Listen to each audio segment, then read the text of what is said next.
Hey everyone, in today's video, I want to go through some of the very common queries that you'll run into when you're dealing with SQL Alchemy and date fields.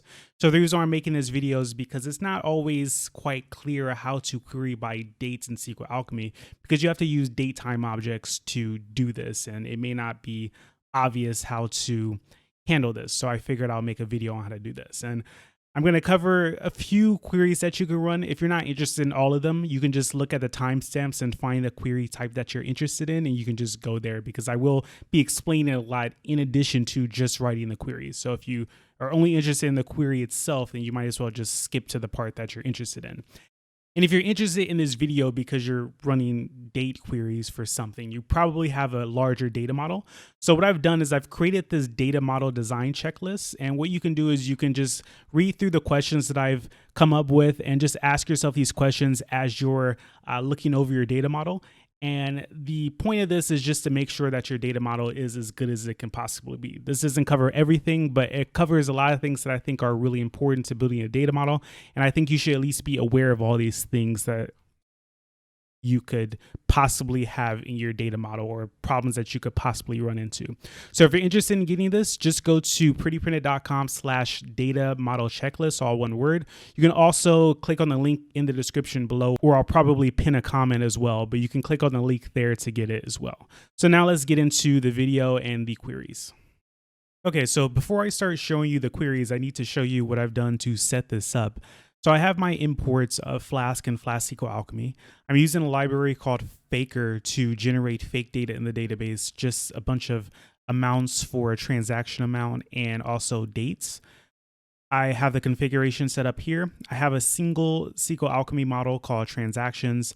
This holds basically three things: the amount, the date posted, and the date time posted. The reason why I have date posted and date time posted is just to show you the differences between the queries where you're querying a date versus a date time. I have this route here that returns a template, and this template looks like this. So it has this header section, and it's going to loop over and show the data. And this is what it looks like right now when there's no data. The reason why I have that is because I'm going to write all the queries inside of this index function here and return them as transactions to the template so they get generated and we can see the results. And then finally, I'm creating the database and then generating the fake data. So I'll comment out this part because I only need to generate the fake data once and we can get started. So actually, let me just show you the database really quick. So I have my transactions table in here. So transactions, and it looks like I have I have 20,000 records. And as we can see, it has dates from the previous 3 years. So because I have 20,000 records and dates from within 3 years, every date should repeat about 20 times or so. So I have plenty of data in the database. So that's just what it looks like. But obviously we want to do the queries in Flask-SQLAlchemy. So that's what we're going to do now. So the very first query that I want to do is a very simple query, probably the most common one, and that is just filtering by the date. So when you filter by a date in Flask-SQLAlchemy, you're going to use a datetime object or a date object as the right-hand side. So basically the column is on the left, equals, and then the actual date object or datetime object. So let me show you that. So for the first query, let's say transaction date is what I'm looking for. And what I can do is I can use the date from datetime. So where is it? Up here. This is from the import. So date up here. And I can just put a date. So we'll say 2020, May 20th. And now I want to query the database for all the records that happened on that date. So to do that, I'm going to return this to transactions so I can pass it to the template. And then I'm going to take my transactions class, do .query on it, and then I can do filter by or filter. I'll use filter by here because it's the simplest, but in the coming examples, I'll use filter instead of filter by. So filter by, and then I want to filter by the date posted because this is a date. So date posted equals transaction dates. And then I just want to return all the records here. So now, say if my server restarts, and if I go over here and refresh, I now see, and let me make this bigger, I now see all these transactions that happen on the 20th. So like I said before, I have a bunch of dates in the database, but this only shows the 20th. If I go back and change this to like the 25th and then refresh the page, we'll see it is now the 25th instead of the 20th. Okay, so that's the first example. The next example, I want to do pretty much the same query, but instead of using the date posted field, I'm going to use date time posted. So I'm dealing with a date time object instead of a date object. And obviously the date time object has the time on it. So normally when you're querying columns that have the date time, but you're only concerned with the date, you kind of want to ignore everything that comes after the date. So you want to ignore the time because it doesn't really matter what time it happened on the date. You just want everything that happened on the date. But if I were to do a simple query like this, it wouldn't work because it's going to be trying to compare the entire date time to whatever I pass to it. So if I pass, let's say May 25th at 12 p.m., then it's only going to match things at 12 p.m. If something happened at 12:01 p.m., then it's not going to match. So I have to do something. And for that, I need to import from SQLAlchemy. So I'll just do it up here. So from SQLAlchemy import function, so func, and this will allow me to use database functions in my query. So every database system that you use has functions associated with it. So probably the most common is sum. It basically takes a column and it sums everything in that column. So the sum is a function that the database provides to you that you can use in your queries. So this function here that you import from SQLAlchemy, this allows you to use those functions as well. And in this example, I'm going to use the date function, which will take a datetime column and the value of that datetime and convert it to a date. So it basically just strips off the time so you can run the query. So it looks like this. So I'll have transactions here again, and then I'll have the transactions table. And this time, instead of using filter by, I need to use filters. So filter by works when you're doing something very straightforward, like you're just comparing two things. But anytime you do something more complicated, you need to use a filter. And that allows you to do all kinds of crazy stuff inside of the filter here. So in this case, I want to convert the date time posted field to a date. So I'm going to use that function I imported. So func dot date. So this is the date function from the database, and this will work in SQLite and Postgres. I haven't tested it on all database systems, but every database system will have something similar. So if this doesn't work for your database system, you just have to find the function that does what this is doing here, which is stripping off the time of the date time. So I have the function date, and I need to convert the date time posted field to a date. So I'm going to pass in that field. So you start with the name of the table or the name of the model. So transactions, and then the field. So date time posted. So now it's converted this to a date, this date time posted. And then I can use double equals for the transaction date. So transaction date here. And what I'll do is I'll just copy this and put it here. And then I can do .all again. So when I run this, it gives me the exact same thing because I'm using the same dates, right? So if I change this to, let's say, August and the year 2021, and then I run this again, now everything switches to August. But no, it's not looking at this date posted to figure this out. It's looking at date time posted, but it's stripping off the time. Okay, so the next one I want to do is I want to look for all the transactions that happen between two dates. So what I'll do is I'll have, let's say, a first date and a second date. So let's say everything 2019, June 13th through 2019, June 16th. So the first date and the last date are there. And the query that I need to write looks like this. So transactions is the variable again, and then capital transactions for the table, dot query. And because this is a little more complicated, I'm going to use filter instead of filter by. And what I can do here is I can pass in the name of the field that I'm looking at. So date posted. And then SQLAlchemy allows you to use a method called between. So dot between. And as you can probably guess, you're passing in the two dates that you're going to be looking at here. So all the dates in between the two dates that I pass here will be returned. So first date is the first argument and last date is the second argument. And then I can do .all. Now, if we go over here and run it, now we see dates that occur in between. So we have June 13th here. We have 14, 15, 16. I don't see any 17s. I don't see any 12s because it's everything between those two dates. And obviously it's inclusive because it has both the 13th and the 16th in there. And unlike the previous example where I had to convert the datetime posted to a date first, if I were to do this with the datetime posted field, so let me just copy these. If I were to do this with the datetime posted, so really it's exactly this. The only difference is date time posted.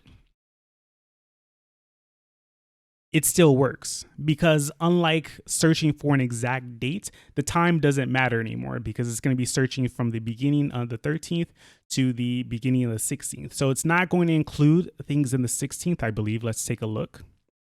Yeah, so nothing in the 16th because basically the 16th starts at midnight. So anything that happens after midnight on the 16th isn't included, but everything in between that is. So it just depends on how you want your results to return. But as you can see, you don't have to modify anything. So if you do want things on the 16th to return, then you have to use the 17th instead of the 16th here in your query for the last date. Okay, so now let's try a query looking for everything in the past week. So today is the 15th or the 17th. No, today's the 17th. So what I'm going to do is I'm going to search for everything in the past week. So basically 7 days before. So to do that, I don't think I need any setup here. So transactions.query, and then I want to do filter. And then I'm going to be looking at the date posted column. I can use datetime posted as well. In this case, either one works. So I'll just do one example. So date posted. And what I want to do is I want to check if date posted is greater than something, right? So date posted is the date that the transaction happened. So I want everything that happened since last week. So everything greater than 7 days ago. So how do I get 7 days ago? What I can do is I can take the date from the date time that I import at the top, and I can do today. So today is a method. So you need the parentheses, and I can subtract 1 week. So I have time delta imported as well at the top. And I can subtract 1 week. So weeks equals 1 and then .all. So basically I'm just taking today's date, subtracting 1 week, and then anything greater than that gets returned. So let's take a look. So yeah, we have the 16th, 14th, 13th, 11th. Looks like it's not including the 10th. So the 10th is too far back. But as we can see, it is including everything within the past week. And if you wanted to do something similar with a month, unlike month, you can't just say 1 month, 2 months, because the number of days in a month changes. So I can say days, for example, here, and I want everything within the last 30 days. Let's just use the date time posted here. And instead of using date.today, I can use either datetime.now or datetime.utc now. It just depends on how you store your times in the database. If you store them as UTC dates, then you want to use UTC now. If you store them as the time zone of the database, then you use datetime now. For this purpose, I'll just use datetime.now. And then if I look at this, it should return everything in the past month. So yeah, I see things from early December, late November, and so on. And it gives me a bunch of results here. Okay, so now for another really common thing that you want to do. As we can see here, we have a bunch of dates and they're all repeating and they have amounts. So imagine we wanted to get the total amounts for each particular day. So if I just look here, it's kind of hard to see if any are repeating yet, but let's just say, well, I see the 25th here for November and the 25th, and there should be a bunch more. So what I want to do is I want to add up all of the amounts for the 25th. I want to add up all the amounts for the 26th and so on. So for any particular date, I want to be able to add up all the amounts for that date and just show them under that date. So how do I do that? I use something called a group by when I'm performing the query. If you're familiar with regular SQL, then a group by is just part of a SQL statement that you can write. When you're using Flask-SQLAlchemy, you can also use group bys. So let me go ahead and show you how that works here. So when you're using group by and other things, you can't use this simplified way of querying that Flask-SQLAlchemy gives you. So this is actually basically syntactic sugar for something that is very common in SQLAlchemy. So the way to do this in SQLAlchemy is db.session.query, and then you pass in the name of a table, so transactions. So this here, db.sessions.query with transactions, is the exact same as transactions.query. So this is something that Flask-SQLAlchemy gives you, and this is from regular SQLAlchemy. But when you're doing something more complicated, you need to use the regular SQLAlchemy approach. So this is what you need. And if you ever query across multiple tables, you'll have to use this. So what I want to do here is I want to sum all of the values for a particular date. And first, I'll need to think about what I want to appear. So what I want to appear is I want the date posted. So inside of the query, this is what I'm going to put, the date posted. And then I also want the sum of everything on that date. So I can use the function again in sum, and I want to sum the amounts. Right, so basically this is going to return two major things that I'm concerned with. So the date posted and the amount here. And I might have to modify how my template displays this in a moment. But this is basically what I need. I need the two things here, the date posted and the amount. So after I get that, now I need to figure out how to group everything together. So I can do .group by. And what this does is it allows me to select a column in the table to group all the results by. And then any function, this function here is called an aggregate function. So anytime there's an aggregate function and you're performing a group by, then it's going to group everything by the column that you say here, and then it's going to sum all the things that match that column. So here I have transactions.datePosted is what I want. This is getting a little long, but this is the last thing. So transactions.datePosted. So all the date posted for each date. So for example, for December 1st, it's going to take that and group it all together. And then it's going to sum everything in that group. And then it's going to give me the date posted. So this syntax is a little bit weird, but that's what's going on. And then I could perform .all. So I'm not sure if the transactions will display correctly. Let's see. Okay, they don't. But here we see that we have individual dates. So like December 18th, 2018, 19th, and so on. So this is returning some data, but because I'm writing the query in this syntax, it can't display the results like I want them. So what I'm going to do is I'm going to copy this, and let's see, this should be,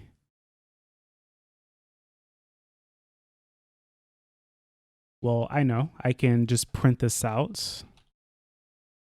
Let's say for T in transactions, print T, and I just want to see what it looks like. Okay, so it's a tuple. So yeah, the first part of the tuple is the date posted, and the second part of the tuple is the total amount. So you can kind of see it there, and I'll just put it in here as well. So for the first part, we'll change this to transaction of 0, and then this will be transaction 1, and then I'll get rid of this, and then I'll temporarily remove this.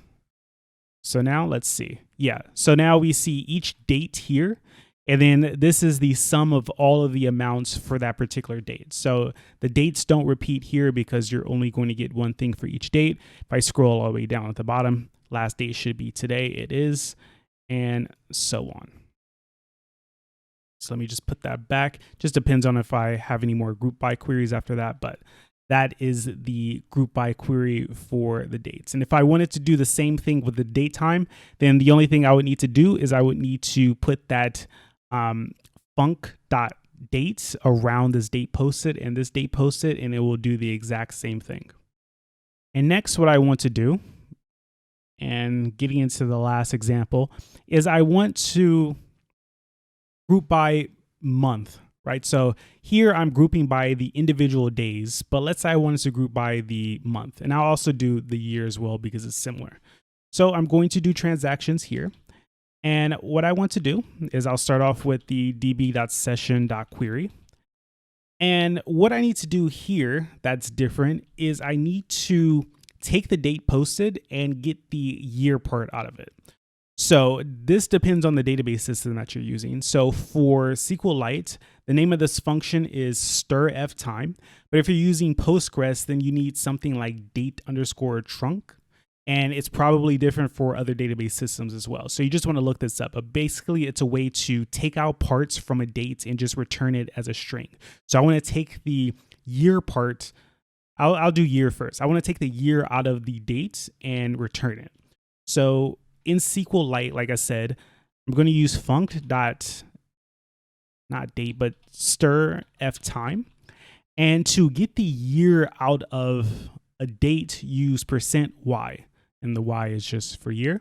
And you can look this up in the SQLAlchemy, or not the SQLAlchemy, the SQLite documentation for the different modifiers. But the %y is for year. And then what I want to do is I want to pass in that transactions.datePosted. And then I want to have this sum again. So sum and then transactions.amount. So that's the same as the one above. And then finally, I want to group by. And the group by is going to be the same as this. So I'm just going to copy this because I'm getting the year out of the date posted. So I'll just put that in the group by, and then I'll do .all over here. And then let me just remove this because I know it's going to return the first and the second thing. And let's take a look.